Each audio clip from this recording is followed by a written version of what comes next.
Heading डालो, topic है tension. कल हमने नॉर्मल रिएक्शन के बारे में पढ़ा था, अब पढ़ेंगे टेंशन के बारे में।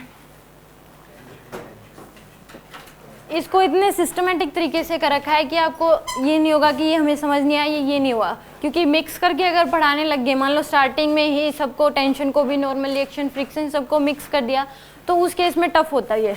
अब एक एक टॉपिक करके समझाया जा रहा है, पहले नॉर्मल रिएक्शन समझाया, अब टेंशन के बारे में समझेंगे। फिर इस केस में अभी रेस्ट में है, कल वाली क्लास में भी सारे लोग किसके में थे, रेस्ट में थे, अब भी किसमें हैं, सारे के सारे रेस्ट में हैं।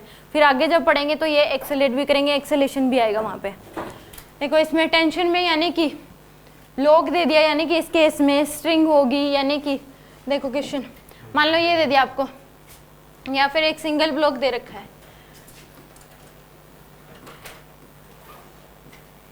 ये 10 kg का ब्लॉक है और ये स्ट्रिंग है, यहाँ से फिक्स है, एक स्ट्रिंग है, मासलेस स्ट्रिंग है, इस पे एक ब्लॉक जो है कनेक्टेड है जिसका मास है 10 kg। ये बताना है कि स्ट्रिंग में टेंशन कितनी होगी, इस पूरी स्ट्रिंग में जो टेंशन होगी, ये छत जो है ब्लॉक को ऊपर की तरफ खींचने की कोशिश करेगी और ब्लॉक छत को नीचे की तरफ, दोनों एंड्स में अगर एक स्ट्रिंग जो है कनेक्टेड है तो उस केस में दोनों एंड्स पे जो टेंशन होती है वो क्या होती है, इक्वल होती है। जैसे मान लो ये दे दिया आपको,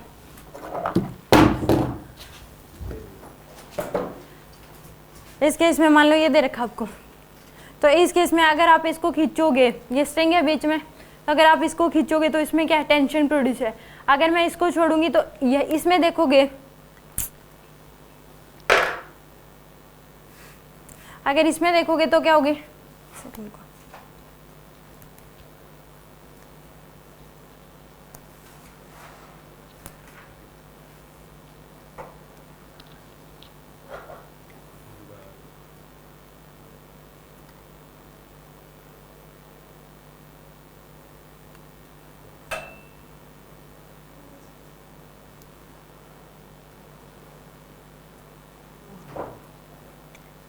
अब देखो अगर इसको खींच लिया, अगर मैं इस ब्लॉक को छोड़ूंगी मान लो तो क्या आएगा, ये इधर जाएगा, तो यानी कि टेंशन क्या इसमें, इधर, और इसको अगर छोड़ूंगी तो ये इधर जाएगा, तो टेंशन इसमें क्या है, इधर, यानी कि दोनों एक दूसरे पे क्या ले, इक्वल एंड अपोजिट टेंशन लगा रहे हैं। इसको छोड़ूंगी तो इधर जा रहा है और इसको छोड़ते ये इधर जा रहा है, यानी कि इन दोनों के बीच टेंशन तो थी।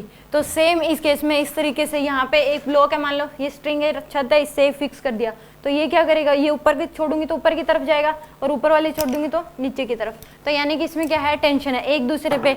नॉर्मल रिएक्शन जो है, टेंशन जो है लगती कब है, जब स्ट्रिंग जो है वो सिस्टम के साथ कनेक्टेड होगी तब टेंशन लगेगी।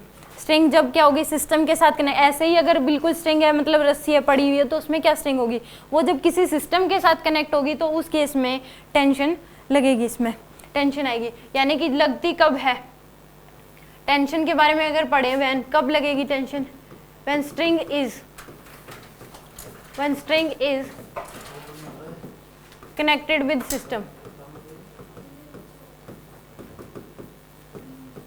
जब स्ट्रिंग सिस्टम के साथ कनेक्ट होगी तो उस केस में क्या लगेगी, इसमें टेंशन लगेगी। अगर कोई पूछे क्या इस ब्लॉक पे नॉर्मल रिएक्शन लग रहा है, इस केस में नॉर्मल रिएक्शन लग रहा है, क्यों नहीं लग रहा, इसके साथ किसी के साथ ये कांटेक्ट नहीं है, बस स्ट्रिंग के साथ इसको क्या कर रखा है, बांध रखा है, तो यानी कि इसके ऊपर नॉर्मल रिएक्शन नहीं लग रही, ओनली क्या है, टेंशन है। नॉर्मल रिएक्शन लगने के लिए ये किसी ब्लॉक के साथ या किसी सिस्टम सराउंडिंग के साथ क्या होना चाहिए, कनेक्टेड होना चाहिए। तो यहाँ पे क्या है, ओनली इसके ऊपर क्या लगेगी, टेंशन लगेगी। हाउ मच, कितनी डायरेक्शन क्या होगी इसकी, हमेशा अलोंग द स्ट्रिंग लगती है, डायरेक्शन क्या होगी, अलोंग द स्ट्रिंग, स्ट्रिंग के अलोंग ही लगेगी हमेशा। और हाउ मच कितनी लगेगी, डिपेंड ऑन सिचुएशन, सिचुएशन पे डिपेंड करेगी। हम निकालेंगे हमेशा एफबीडी बना के निकालेंगे कि कितनी लगेगी, हमेशा एफबीडी बनानी पड़ेगी। अगर ये सिस्टम दे रखा है तो इसमें कितनी टेंशन होगी, तो उसके लिए क्या बनाएंगे हम, एफबीडी। तो ये डिपेंड ऑन सिचुएशन, सिचुएशन पे डिपेंड करेगी।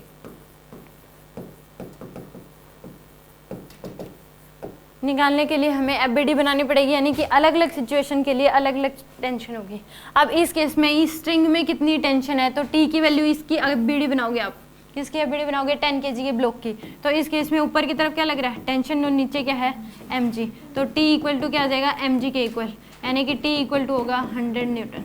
यहाँ पे इस स्ट्रिंग में जो टेंशन होगी वो किसके इक्वल होगी, जो स्ट्रिंग है ये टेंशन जो है ये भी क्या है, एक एडजस्टिंग फोर्स है, यानी कि अगर सिचुएशन के अनुसार इसकी वैल्यू कम ज़्यादा हो सकती है। जब आप सेंट्रीपिटल फोर्स पढ़ोगे तो उस केस में वहाँ पे टेंशन जो है अपने अकॉर्डिंग जितनी ज़रूरत होती है उतनी ही आती है, ये नहीं है कि फिक्स है। एम की वैल्यू हम कम ज़्यादा नहीं कर सकते, बट टेंशन की जो वैल्यू है वो क्या हो सकती है, टेंशन जो है वो अपने सिचुएशन के अनुसार चेंज होती रहती है। जब सेंट्रीपिटल फोर्स पढ़ते हैं तो वहाँ पे डिपेंड करता है कि उस केस में जो टेंशन है वो फिक्स नहीं होती, वो चेंज होती रहती है। आपने भी तो पढ़ लिया, तो उस केस में ड्रॉपर बैच में तो पढ़ा लिया, तो उसमें टेंशन की वैल्यू क्या होती रहती है, चेंज होती रहती है। ठीक है, वो पढ़ेंगे तब समझ आ जाएगी कि टेंशन कैसे एडजस्टिंग फोर्स है। तो यहाँ पे टेंशन क्या है, एडजस्टिंग फोर्स है।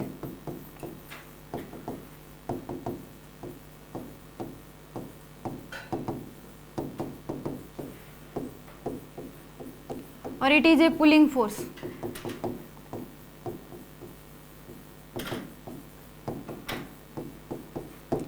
ये क्या है, एक पुलिंग फोर्स भी है और एडजस्टिंग फोर्स भी है। सिचुएशन अगर चेंज होगी तो ये एडजस्ट कर सकता है, अपनी वैल्यू फिक्स नहीं है कि इतना लग रहा है तो इतना ही लगेगा हमेशा।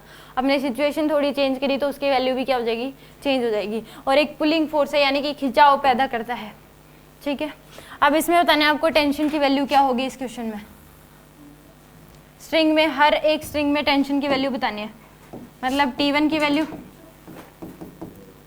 T2 और T3।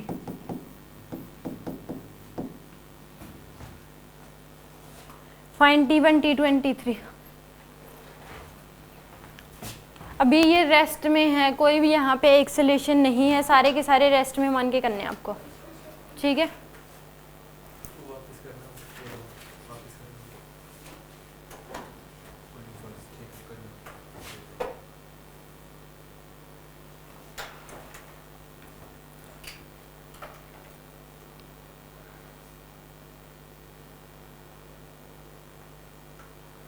और ये भी टेंशन भी क्या करता है, न्यूटन थर्ड लॉ को फॉलो करता है। It is a real force. ये भी क्या है, रियल फोर्स है। इसमें भी एक्शन रिएक्शन पेयर बनते हैं हमेशा।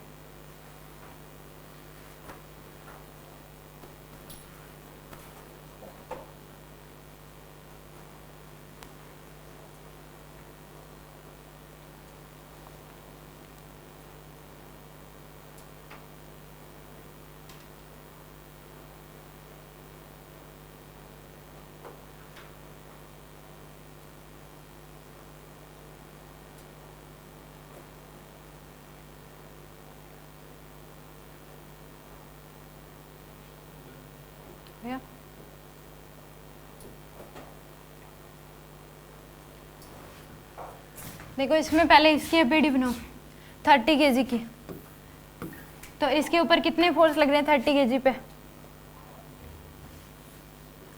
2 फोर्स ही लग रहे हैं। ऊपर टेंशन T1 और नीचे mg। तो T1 की जो वैल्यू होगी वो किसके इक्वल आ जाएगी, mg के इक्वल, यानी कि 300 न्यूटन। तो इस स्ट्रिंग में जो टेंशन होगी वो कितनी होगी, 300 न्यूटन के इक्वल।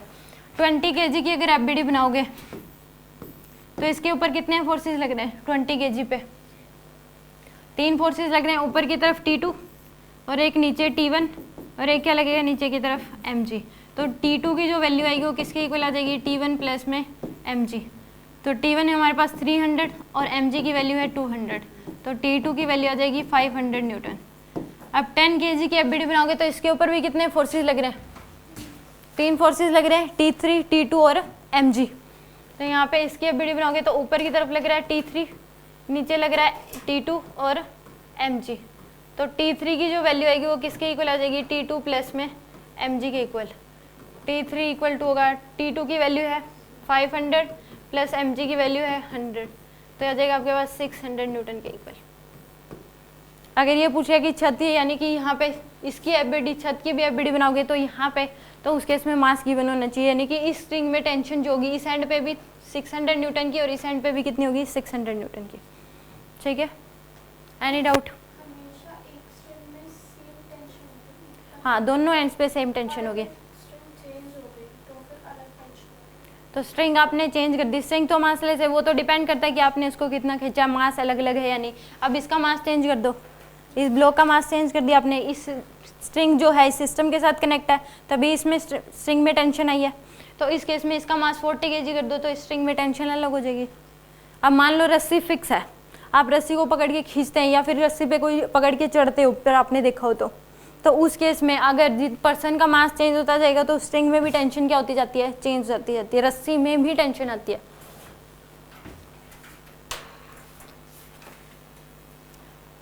एक दो प्रकार की टेंशन होती है वैसे, कंप्रेसिव टेंशन और टेंसाइल टेंशन। आगे बढ़ेंगे। ये है टेंसाइल, खींचने की वजह से जो टेंशन आ रही है अब वो टेंशन है।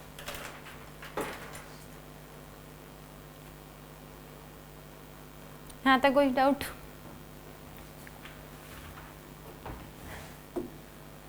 इसमें बताओ टेंशन कितनी होगी हर एक स्ट्रिंग में? T1, T2,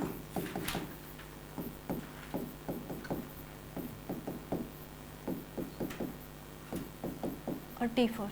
T1, T2, T3, T4 बता दो कितनी?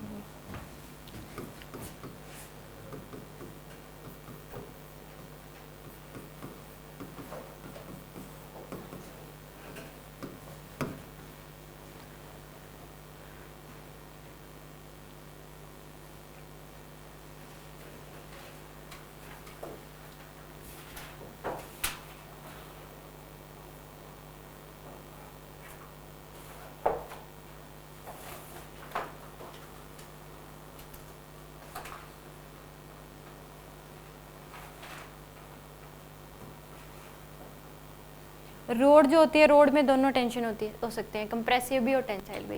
खींचने की वजह से भी इसमें टेंशन आती है, दबाने की वजह से भी इसमें टेंशन आती है। बट स्ट्रिंग अगर है तो उसमें टेंसाइल ही होगी। अगर आप खींचोगे तो ही टेंशन आएगी उसमें, अगर दबा दी तो टेंशन जीरो हो जाएगी, मतलब होगी ही नहीं फिर तो उसमें टेंशन।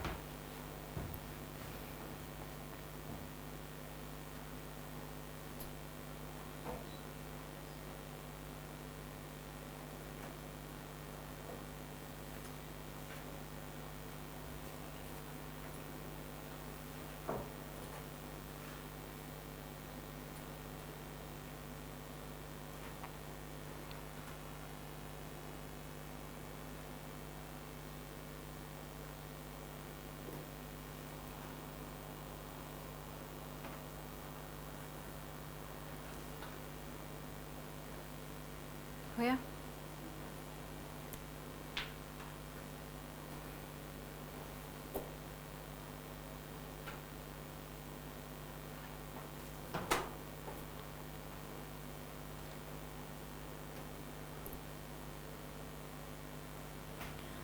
देखो इसमें इसकी एफबीडी बनाओगे, पहले 20 kg की एफबीडी कहीं से भी बनानी शुरुआत कर सकते हो, ये नहीं यहाँ से।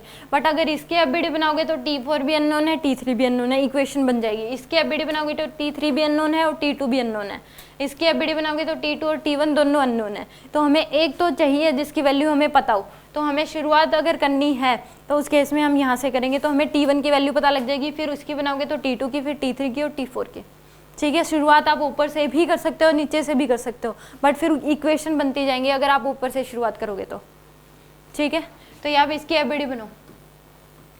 ऊपर की तरफ क्या लग रहा है इसमें? T1, नीचे क्या लग रहा है? mg, और एक फोर्स और लग रहा है 300 न्यूटन का। तो यहाँ पे T1 की जो वैल्यू आएगी वो किसके इक्वल आ जाएगी? mg प्लस में 300 न्यूटन। तो T1 की वैल्यू mg है 200 प्लस में 300, 500 न्यूटन। इस स्ट्रिंग में जो टेंशन होगी वो किसके इक्वल होगी? 500 न्यूटन के इक्वल। अब 30 kg की एफबीडी बनाओ, तो इसके ऊपर कितने फोर्सेस लग रहे हैं? ऊपर की तरफ T2, नीचे T1 और mg। तो T2 की जो वैल्यू आएगी वो T1 प्लस में mg के इक्वल। तो T2 की वैल्यू आ जाएगी आपके पास, T1 की वैल्यू है 500 प्लस mg की वैल्यू है 300, कितनी आ जाएगी? 800 न्यूटन। 40 kg पे कितने फोर्स लग रहे हैं मोइल? हाँ, कौन कौन से? T2 किधर लग रहा है? और किधर? और तो यहाँ पे T3 की वैल्यू किसके इक्वल आ जाएगी? T2 प्लस में mg के इक्वल। T2 की वैल्यू है 800 प्लस mg की वैल्यू है 400, 1200 न्यूटन। अब एफबीडी बनाओगे 10 kg की, तो इसमें कितने फोर्सेस लग रहे हैं? 3 ही। ऊपर की तरफ T4, नीचे की तरफ T3 और mg। तो T4 की जो वैल्यू आएगी वो किसके इक्वल आ जाएगी, mg प्लस में T3। mg की वैल्यू है 100 प्लस T3 की वैल्यू है 1200, आंसर आ जाएगा 1300 न्यूटन। Any doubt?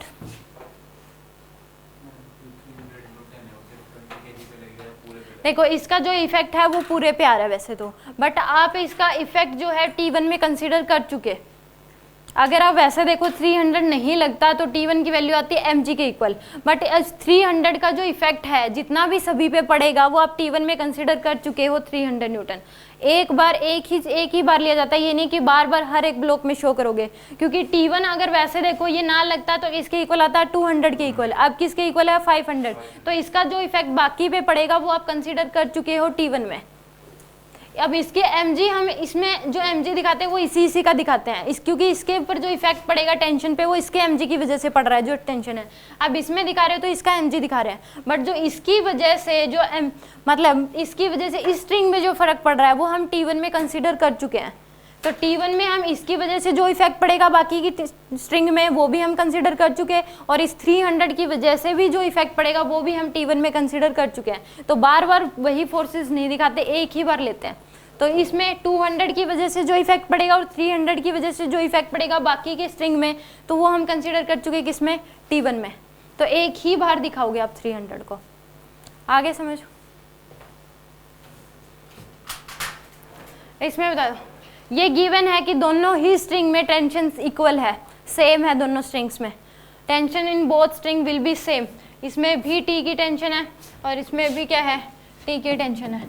अब बतानी है आपको T की वैल्यू बतानी है, find T and normal reaction, N की वैल्यू भी बतानी है। दोनों स्ट्रिंग में सेम टेंशन है T की, ठीक है। जैसे मान लो कि अगर एक पर्सन खड़ा हुआ है, अगर कल की बात करें, अगर मान लो एक पर्सन है तो उस केस में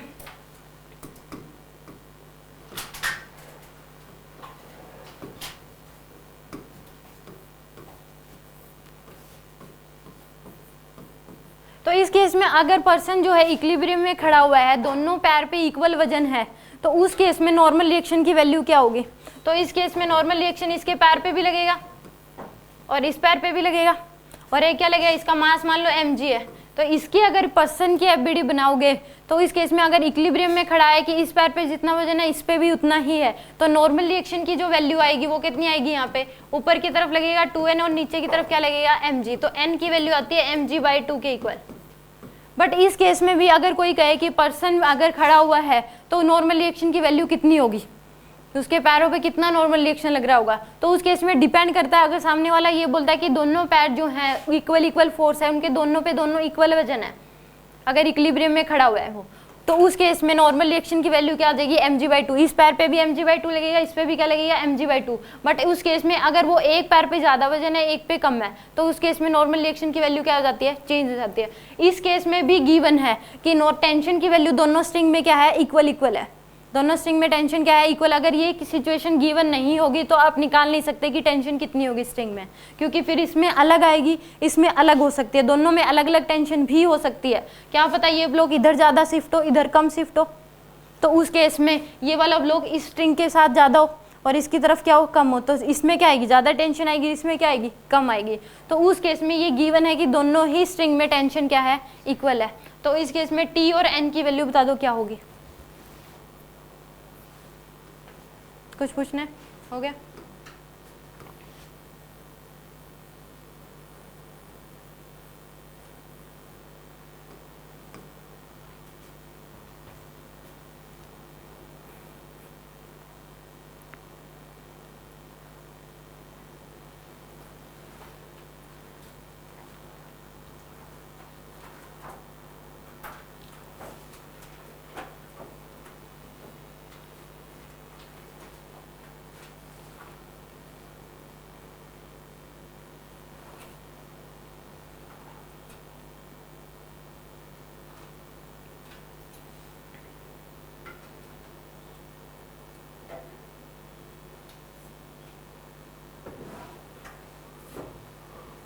होया,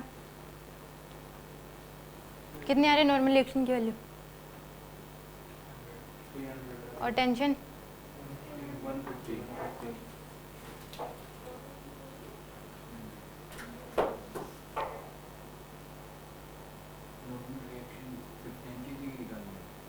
इन दोनों ब्लॉक के बीच कितना है? नॉर्मल रिएक्शन हमेशा किसी ब्लॉक का नहीं होता कि नहीं दो बॉडीज के कॉन्टेक्ट के बीच में ये इसके ऊपर कितना लगाए, ये इसके ऊपर कितना लगाए, ये होता है। ये नहीं है कि नॉर्मल रिएक्शन 10 kg का निकालना है, ऐसा नहीं बोल सकते आप। 10 kg और 20 kg के बीच नॉर्मल रिएक्शन की वैल्यू कितनी है वो पूछी जाती है। ठीक है, हमेशा ये पूछा जाएगा क्योंकि दो ऑब्जेक्ट अगर कांटेक्ट में होंगे तो ही उनके बीच नॉर्मल रिएक्शन होगी। ये 10 kg इस पे जितना नॉर्मल रिएक्शन लगाएगा 20 kg भी इसके ऊपर उतना ही नॉर्मल रिएक्शन लगाएगा। ठीक है, तो इन दोनों के बीच नॉर्मल रिएक्शन की वैल्यू कितनी है वो पूछी जाएगी। ठीक है, हो गया। इसमें देखो 10 kg की एफबीडी बनाओ, कितने फोर्सेस लग रहे हैं 10 kg पे? दो ही, एक नॉर्मल रिएक्शन ऊपर की तरफ और एक mg। तो n की वैल्यू क्या आ जाएगी आपके पास? mg के इक्वल, यानी कि n की वैल्यू आ जाएगी 100 न्यूटन। अब इसकी एफबीडी बनाओ 20 kg की एफबीडी, इस पे कितने फोर्सेस लग रहे हैं? 4 या 3? दो टेंशन, एक mg और एक नॉर्मल रिएक्शन, 4 लग रहे हैं। ऊपर की तरफ क्या लग रहा है? 2t और नीचे mg और एक नॉर्मल रिएक्शन। तो 2t इक्वल टू क्या आ जाएगा? n प्लस में mg के इक्वल। n की वैल्यू है 100 न्यूटन प्लस mg की वैल्यू आ जाएगी 200। तो 2t इक्वल टू क्या आ जाएगा? 300 न्यूटन और t की वैल्यू क्या आ जाएगी? 150 न्यूटन के इक्वल। अगर इसमें टेंशन, अकेली टेंशन पूछा जाए, नॉर्मल रिएक्शन पूछे ही ना, तो आप विदाउट नॉर्मल रिएक्शन निकाले भी टेंशन निकाल सकते हो। फिर इस केस में इन दोनों ब्लॉक को क्या मान लो? एक सिस्टम मान लो जिसका मास कितना है? 30 kg। फिर उस केस में नॉर्मल रिएक्शन मत दिखाओ। आप इस पूरे सिस्टम को क्या मान लो? 10 kg और 20 kg को एक ही ब्लॉक मान लो, कितने का? 30 kg का। फिर उसकी एफबीडी बना लो आप। तो उस केस में क्या हो जाएगा? बस 3 फोर्सेस दिखाने हैं आपको, ऊपर की तरफ टेंशन 2t और नीचे क्या दिखाओगे? mg। बस 2 फोर्सेस दिखाना है इसमें। तो 2t इक्वल टू क्या आ जाएगा? 300 न्यूटन के इक्वल। तो टेंशन की वैल्यू आ जाएगी आपके पास 150 न्यूटन। ऐसे भी कर सकते हो, क्योंकि इसमें इसकी वजह से जो इफेक्ट पड़ेगा वो आपने ले लिया, वो mg की वजह से ही पड़ेगा। बस नॉर्मल रिएक्शन दिखाने की जरूरत नहीं है। ये नहीं है कि मास भी 30 kg कर लिया और नॉर्मल रिएक्शन भी शो कर दिया 100 का, क्योंकि आपने ये पूरा ही एक सिस्टम मान लिया और इस सिस्टम के साथ 2 स्ट्रिंग कनेक्टर, दोनों में टेंशन क्या है? इक्वल है। तो इसलिए मास इसका 30 kg मान लो पूरे का। तो इस केस में एफबीडी बनाओगे तो ऊपर 2t और नीचे mg, तो t की वैल्यू क्या आ जाएगी? 150 न्यूटन के इक्वल। ठीक है, हैंड आउट नोट कर लिया?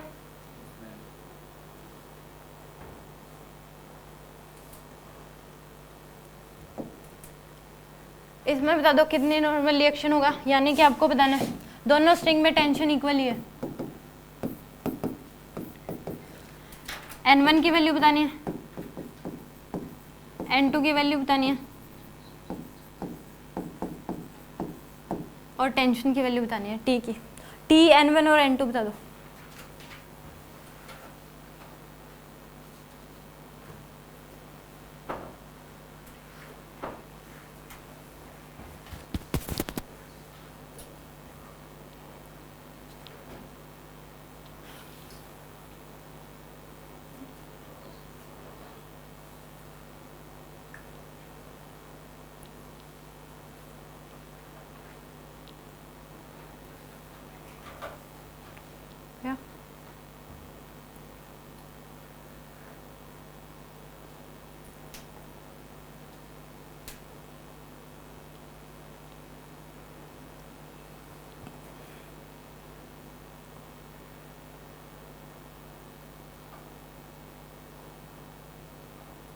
जो अब तक जो क्वेश्चन हो रहे हैं ये तो ऐसे होने चाहिए, मन में एफबीडी बननी चाहिए आपके मन में, बिल्कुल ऐसे देखते ही आंसर।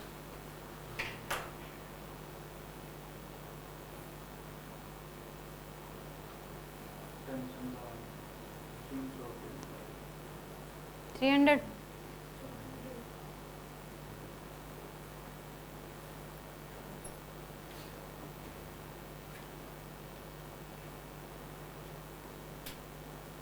गलत सी लग रही है मेरे को। 300 तो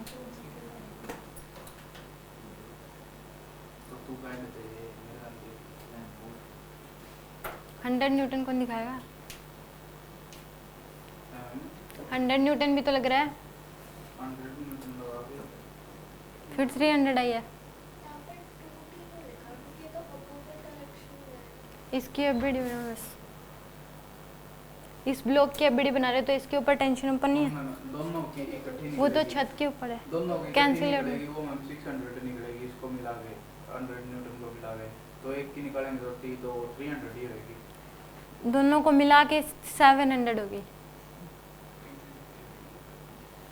30, 20, 50, 60 और मैंने 50 ले रखा है।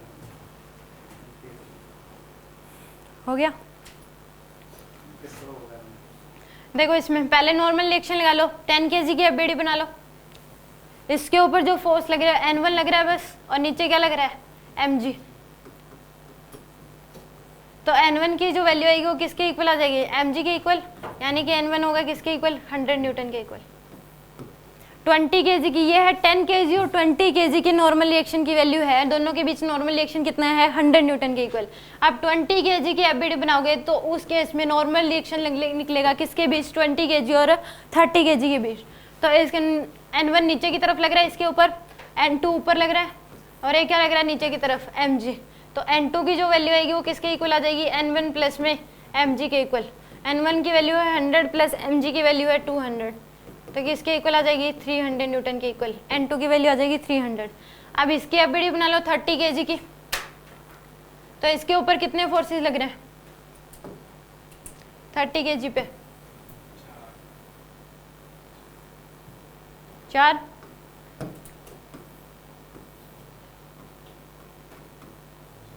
ऊपर टेंशन लग रही है 2T, नीचे क्या लग रहा है 100 न्यूटन, एक mg और एक नीचे की तरफ N2। यहाँ पे 2T इक्वल टू किसके इक्वल आ जाएगा, mg प्लस में 100 प्लस में N2। mg की वैल्यू है 300 प्लस 100, N2 की वैल्यू कितनी है 300, तो 2T इक्वल टू आ जाएगा आपके पास 700 के इक्वल। तो T की वैल्यू कितनी आ जाएगी 350 न्यूटन। टेंशन तो डायरेक्ट भी निकाल सकते हैं, सभी मासेस को ऐड कर दो, 100, 10, 20 और 30, 60, यानी कि 600 का mg लगेगा, और एक क्या लग रहा है नीचे की तरफ 100, 700, और ऊपर की तरफ क्या है 2T। एक एबीडी इसकी ऐसे बन सकती है टेंशन निकालने के लिए, 2T ऊपर और नीचे क्या आ जाएगा mg की वैल्यू यहाँ पे कितनी लोगे 600 न्यूटन, तो 2T इक्वल टू, और प्लस में नीचे की तरफ लग रहा है 100 न्यूटन भी, तो 2T इक्वल टू क्या आ जाएगा 700, T की वैल्यू आ जाएगी 350 न्यूटन। अगर अकेली टेंशन पूछ रहा है तो आपको नॉर्मल रिएक्शन निकालने की ज़रूरत नहीं होती उसमें, ठीक है। एनी डाउट, किसी को कुछ पूछना है इसमें? हाँ जी राशि।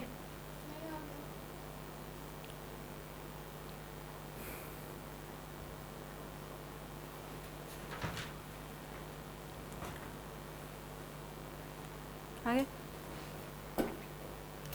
अब देखो, इस क्वेश्चन को करने से पहले एक बात सुनो। अगर मान लो कि इंक्लाइन प्लेन है और ब्लॉक रखा हुआ है,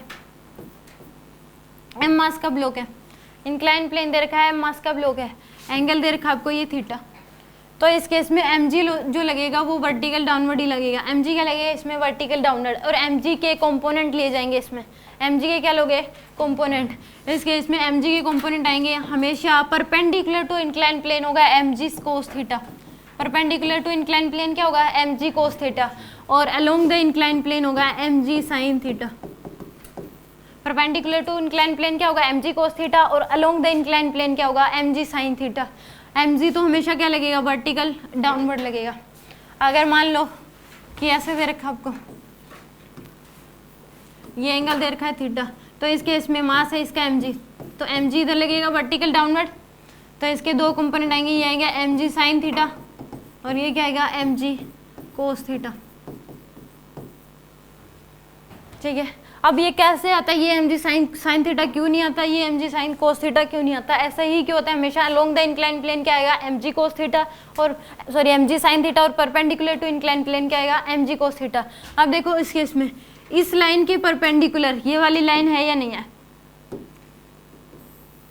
ये 90 डिग्री एंगल बनाएगी इधर, और इसके परपेंडिकुलर ये वाली लाइन है या नहीं, ये एंगल 90 डिग्री होगा।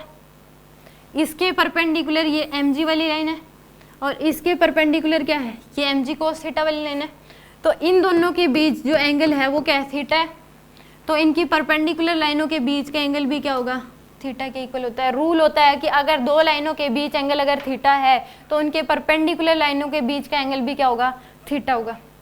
समझ में आई है कि इस केस में देखो दोबारा समझा रहा हूँ। मान लो ऐसे बना रखा, यहाँ पे ब्लॉक है m मास का, तो इसके ऊपर mg लगेगा नीचे की तरफ, ये एंगल दे रखा आपको थीटा, तो mg जो ये लाइन इस लाइन के परपेंडिकुलर है इसके, और इस केस में इसके कंपोनेंट लोगे mg कोस थीटा, ये लाइन जो है इसके परपेंडिकुलर है, तो इस केस में इन दोनों के बीच एंगल अगर थीटा है तो इनकी परपेंडिकुलर लाइन ये और ये है, तो इनके बीच भी एंगल क्या होगा, थीटा होगा। ठीक है, तो इसलिए mg कोस थीटा और ये क्या हो जाएगा इसका mg साइन थीटा। तो इस बात को भी याद कर लो, अगर इंक्लाइन प्लेन है आप mg के कंपोनेंट लोगे तो अलोंग द इंक्लाइन प्लेन आएगा mg साइन थीटा और परपेंडिकुलर टू इंक्लाइन प्लेन क्या आएगा, mg कोस थीटा। ठीक है, मैं क्वेश्चन करके दिखा रहा। इसमें स्ट्रिंग में टेंशन बतानी है, नॉर्मल रिएक्शन बताना है आपको। नॉर्मल रिएक्शन कितना लगेगा इसके ऊपर, N1 N2 और N3। ये ब्लॉक भी इस पे लगाएंगे बट मैं शो नहीं कर रही, ये इसके ऊपर लगाएंगे नीचे की तरफ N1, ये N2 और N3। और टेंशन बतानी है T1 T2 और T3 के। तो आपको बताने हैं N1 N2 और N3, T1 T2 और T3। चलो पूरा सिस्टम रेस्ट में है, कोई एक्सेलेरेशन नहीं है यहाँ पे, क्योंकि एक्सेलेरेशन आते ही कहानी चेंज हो जाएगी।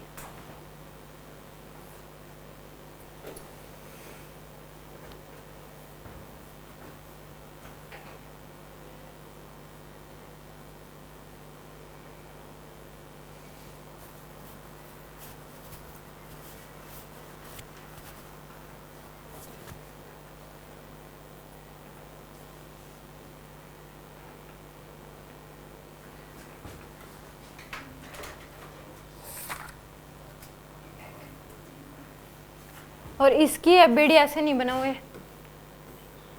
इसकी एफबीडी ऐसे बनाओगे टेढ़ी, ऐसे नहीं बनानी। ये तभी बनानी है जब हॉरिजॉन्टल रखा हुआ ब्लॉक, इसकी एफबीडी टेढ़ी बनानी है ऐसे।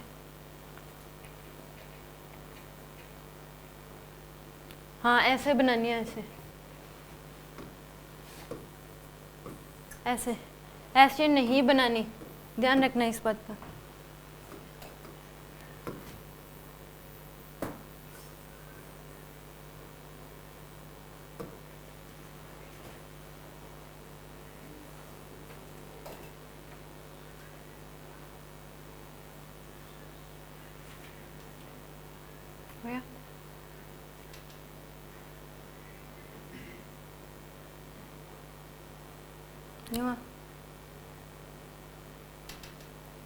ये बताओ 10 kg पे कितने फोर्सेस लग रहा है,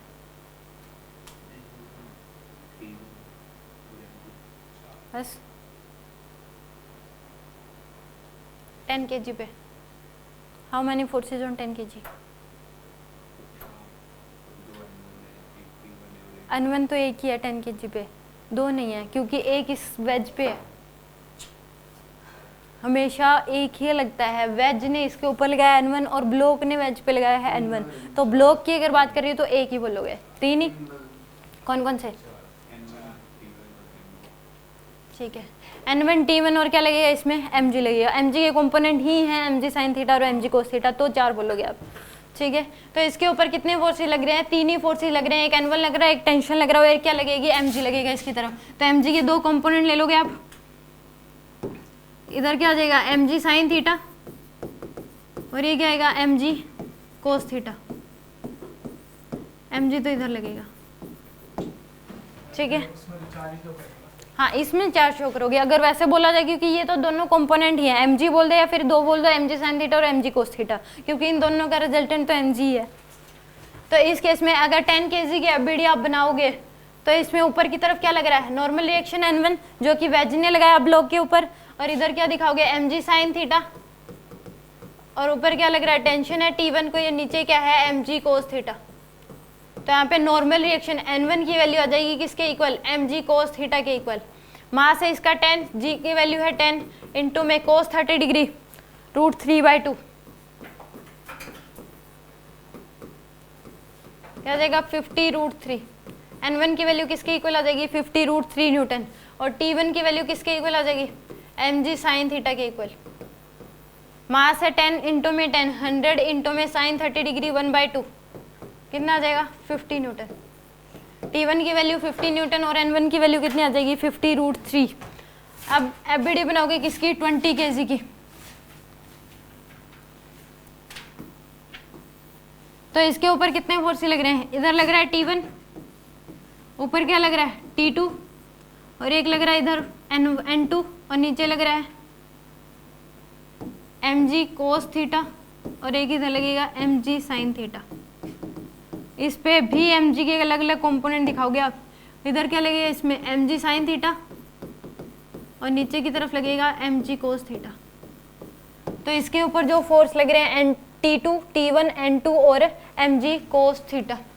ये N2 दोबारा मत दिखा देना, एक N2 ऊपर और एक नीचे, क्योंकि हम जो एफबीडी बना रहे हैं वो 20 kg की बना रहे हैं, और मैंने वही बताया था कि एफबीडी में हमेशा जो सिस्टम पे फोर्सेस लग रहे हैं वही शो करोगे, ना कि सिस्टम सराउंडिंग पे लगा रहा है। तो ये जो N2 है ये किस पे लग रहा है सराउंडिंग पे, तो ये वाला हम नहीं दिखाएंगे इसमें। तो यहाँ पे T2 की वैल्यू किसके इक्वल आ जाएगी mg sin थीटा प्लस में T1, और N2 की वैल्यू किसके इक्वल आ जाएगी mg cos थीटा के इक्वल। N2 की वैल्यू हमेशा ही mg cos थीटा के इक्वल ही आती है, ठीक है। आगे भी जब वर्क एनर्जी पावर पढ़ते हैं वहाँ पे भी इसमें इंक्लाइन प्लेन बार बार आएंगे, और फ्रिक्शन में भी इंक्लाइन प्लेन बार बार आएगा, ठीक है, क्योंकि हॉरिजॉन्टल के कम आते हैं, क्योंकि टफ अगर बनाना है तो इंक्लाइन प्लेन के ही क्वेश्चन देता है। फ्रिक्शन का अगर क्वेश्चन आता है तो इंक्लाइन प्लेन आता है, फिर उसमें अगर टफ क्वेश्चन की बात करते हैं तो इंक्लाइन प्लेन आता है, या फिर टफ क्वेश्चन की बात करता है तो वेलोसिटी देगा, वेलोसिटी देके फ्रिक्शन भी देगा वहाँ पे, और फिर डिस्प्लेसमेंट पूछता है, बहुत सारे फोर्सेस भी खुद से भी अप्लाई कर देगा, तब उसमें टफ बनता है वो, ठीक है। अब यहाँ पे N2 की वैल्यू किसके इक्वल आ जाएगी mg cos थीटा, मास mg की वैल्यू क्या आ जाएगी 200, cos 30 डिग्री क्या होता है √3/2, तो मन में आना चाहिए कि 200 इंटू में √3/2 यानी कि 100√3, तो ये क्या आ जाएगा 100√3 के इक्वल।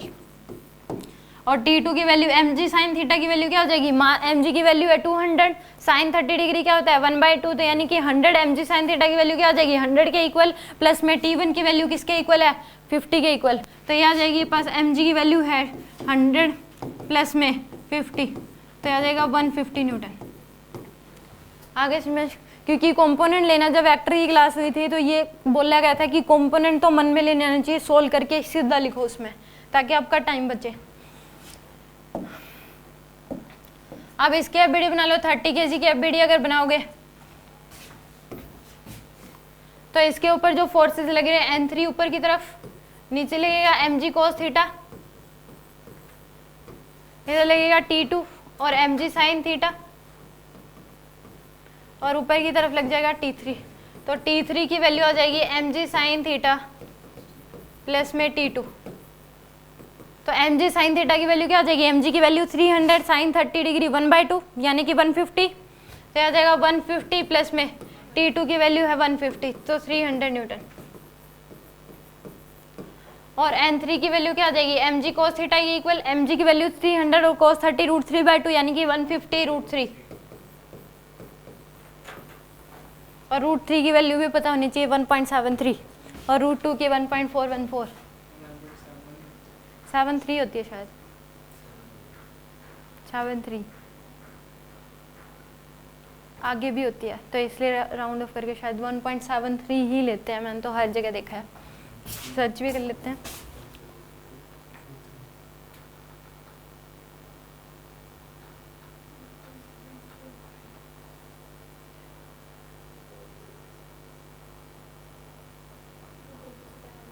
वन 1.732050 बहुत लंबी, तो 1.73 लेते हैं, राउंड ऑफ भी नहीं कर सकते क्योंकि 1.732 है, आगे 5 से छोटा ही है। अगर करोगे भी तो फिर उसके इसमें पूरा ही देखना पड़ेगा, पीछे से करके आना पड़ेगा, तो 1.73 ही लेते हैं हर जगह, पूरी लेते तो 1.732 देता है, पेपर में अगर देता है तो 1.732 भी देते हैं, फिर उसके आगे 0 है तो इसलिए 2 तक ही लेते हैं। आगे समझ आपको ये, एनी डाउट? ए और करके दिखा दो।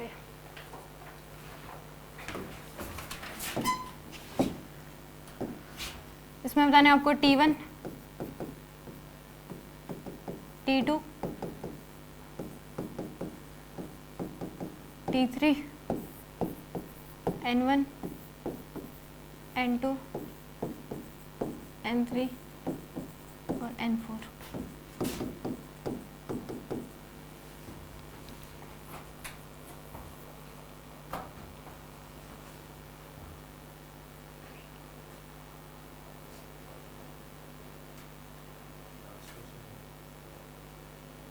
देखते हैं, ये तो करो।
हो गया?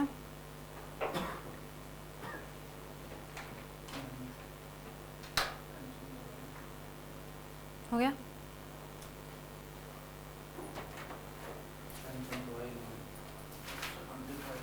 कौन सी टेंशन नहीं है?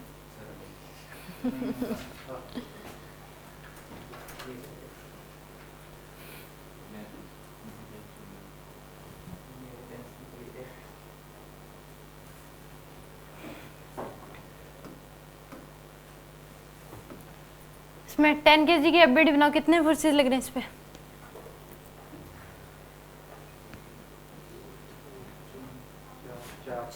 4। यानी कि इसके ऊपर एफबीडी बनाओगे तो इसके ऊपर लग रहा है 100 न्यूटन, ऊपर की तरफ N1, नीचे की तरफ mg cos थीटा, एक इधर लगेगा mg sin थीटा और उधर लग जाएगा T1। तो N1 की वैल्यू किसके इक्वल आ जाएगी? mg cos थीटा के इक्वल। मास है 10 kg, यानी कि mg की वैल्यू क्या आ जाएगी? 100 cos 30 डिग्री √3/2, यानी कि N1 की वैल्यू क्या आ जाएगी आपके पास? 50 √3। N1 की वैल्यू क्या आ जाएगी? 50 √3। और T1 की वैल्यू क्या आ जाएगी? mg sin थीटा की वैल्यू क्या होगी? 50 आ जाएगी, यानी कि mg की वैल्यू 100 sin 30 डिग्री 1/2, तो 50 प्लस में 100 150 के इक्वल। अब इसकी एफबीडी बना लो 20 kg की, ये थी 10 kg की। 20 kg की अगर एफबीडी बनाओगे, इसके ऊपर लग रहा है इधर T1, ऊपर T2, पर N2, नीचे mg cos थीटा और इधर mg sin थीटा। तो N2 की वैल्यू आ जाएगी आपके पास mg cos थीटा की इक्वल, यानी कि mg की वैल्यू 200 cos 30 डिग्री, यानी कि √3/2 100 √3 के इक्वल। और T2 की वैल्यू किसके इक्वल आ जाएगी? T1 की वैल्यू 150 प्लस में mg sin थीटा 100, तो आ जाएगी आपके पास 350 के इक्वल, सॉरी 250। 30 kg की एफबीडी बनाओ, इस पे कितने फोर्सेस लग रहे हैं? ऊपर की तरफ लग रहा है N3, नीचे mg cos थीटा, इधर mg sin थीटा और T2 और ऊपर T3। तो T3 की जो वैल्यू आएगी, T2 की वैल्यू है 250 प्लस में mg sin थीटा की वैल्यू क्या आ जाएगी? 150 के इक्वल क्या आ जाएगा? 400 न्यूटन के इक्वल। और N3 की वैल्यू किसके इक्वल आ जाएगी? mg cos थीटा, मास है यानी कि 300 इंटू में √3/2 यानी कि 150 √3। 40 kg की एफबीडी बना लो। इसकी अगर आप एफबीडी बनाओगे तो इस पे कितने फोर्सेस लग रहे हैं? ऊपर की तरफ N4, नीचे mg cos थीटा, इधर T4 mg sin थीटा और T3। तो T4 की जो वैल्यू आएगी, T3 की वैल्यू कितनी है? 400 प्लस में mg sin थीटा की वैल्यू क्या आ जाएगी? 200 के इक्वल, ये आ जाएगी आपके पास 600 न्यूटन। और N4 की वैल्यू आ जाएगी mg cos थीटा यानी कि 200 √3।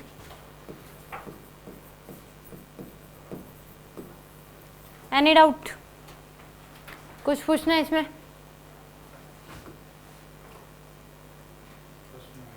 क्लियर कर दो बस। इसमें बता दो टेंशन कितनी होगी?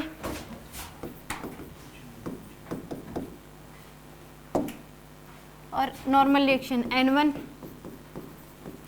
और N2।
हो गया?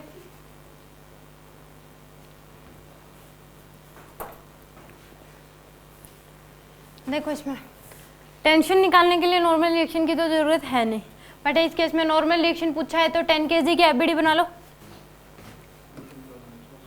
कितने फोर्सेस लग रहे हैं इसके ऊपर?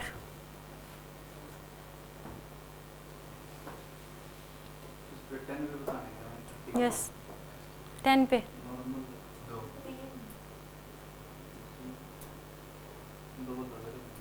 दो,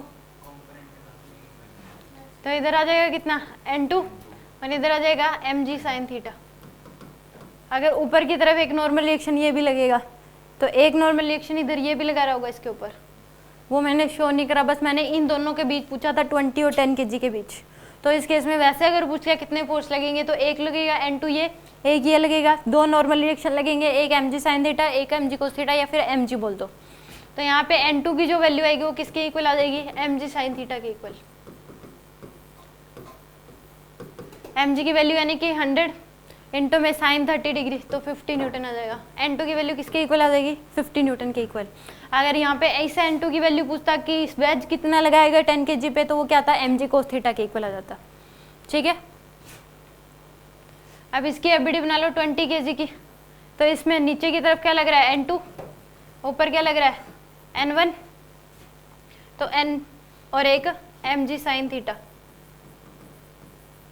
तो यहाँ पे n2 की वैल्यू किसके इक्वल आ जाएगी, mg sine theta, sorry n1 की, mg साइन थीटा प्लस में n2, mg साइन थीटा यानी कि 200 इंटू में साइन 30 डिग्री 1/2, तो 100 प्लस में n2 की वैल्यू है 50, 150 के इक्वल।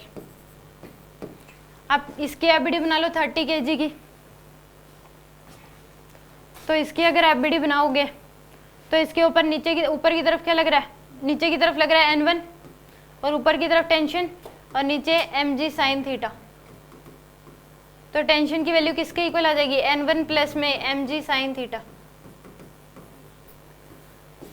n1 की वैल्यू है 150 प्लस में mg साइन थीटा यानी कि 300 इंटू में 1/2 150 किसके इक्वल आ जाएगी, 300 न्यूटन के इक्वल। अगर टेंशन निकालनी थी तो डायरेक्ट इसकी एफबीडी इस पूरे सिस्टम को, इस तीनों ब्लॉक को क्या मान लो, एक सिस्टम मान लो, यानी कि 30 20 और 10 एक ही ब्लॉक मान लो 50-60 kg का, और उसकी एफबीडी बना लो फिर, यानी कि नीचे की तरफ क्या लगेगा, mg साइन थीटा लगेगा और ऊपर क्या लगेगा, बस टेंशन t की। तो t इक्वल टू जाएगा, m की वैल्यू यहाँ पे कितने लोगे, 60 kg लोगे, तो 600 इंटू में क्या आ जाएगा 1/2, तो डायरेक्ट आ जाएगी टेंशन की वैल्यू 300 न्यूटन। ठीक है, चाहे इसमें इन दोनों का इफेक्ट, क्योंकि mg के इक्वल है वो इफेक्ट, चाहे आप इसमें मास इकट्ठा कर लो पूरे सिस्टम मान लो, या फिर पहले नॉर्मल रिएक्शन निकाल के फिर इसमें टेंशन निकाल लो। Any doubt? अब आज की क्लास में तो और कल की क्लास में क्या था, दोनों में रेस्ट में थे ब्लॉक, बट कल जो क्लास पढ़ेंगे उसमें मोशन होगी, यानी कि एक्सेलेरेशन भी होगा ब्लॉक में, एक्सेलेरेशन होगा यानी कि एफबीडी और इफेक्ट दोनों बनेंगे उसमें।